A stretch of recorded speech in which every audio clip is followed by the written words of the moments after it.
صرف ایک نقطے کو پکڑ لیں کہ ہم نے تحقیق کرنی ہے.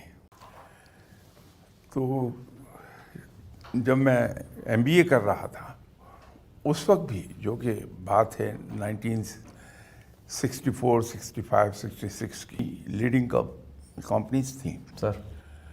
ان سب کے بجٹ میں سر R&D کے لیے 2% آف دی بجٹ انہوں نے مختص کیا ہوتا تھا. دنیا کی ہر چیز کا ایک لائف سائیکل ہے، سر.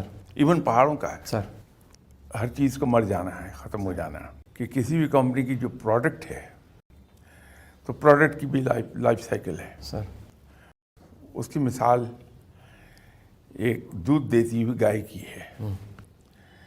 اس کی ایگزامپل اس نے دی کہ آپ نے ایک گائے پالی ہوئی ہے، اس کے دودھ پر آپ کا گزارا ہے.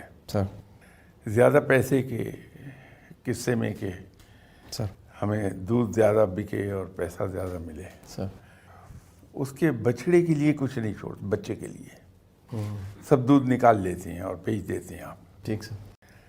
ہوگا یہ کہ کچھ عرصے کے بعد وہ گائے بوڑھی ہو جائے گی، دودھ دینا بند کرے گی. سر لیکن اگر دودھ تھوڑا سا وہاں چھوڑ دیں آپ کہ اس کا بچہ پی لے، اس کا بچہ دودھ دینے کے لیے تیار ہو چکا ہوگا. بالکل ٹھیک سر.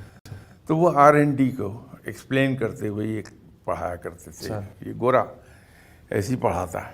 سر وہ زیادہ تر پروجیکٹ دے دیتے ہیں فنڈنگ کے ساتھ یونیورسٹیز کو. بہت سی یونیورسٹیز کو فنڈنگ کر رہے ہوتے ہیں سر. اور ساتھ ٹاپک دے رہے ہوتے ہیں. یہ ان کے یہاں ڈسکوریز کی رفتار بہت تیز ہے. ہمارے یہاں ایسا ابھی کہیں کوئی رواج نہیں ہے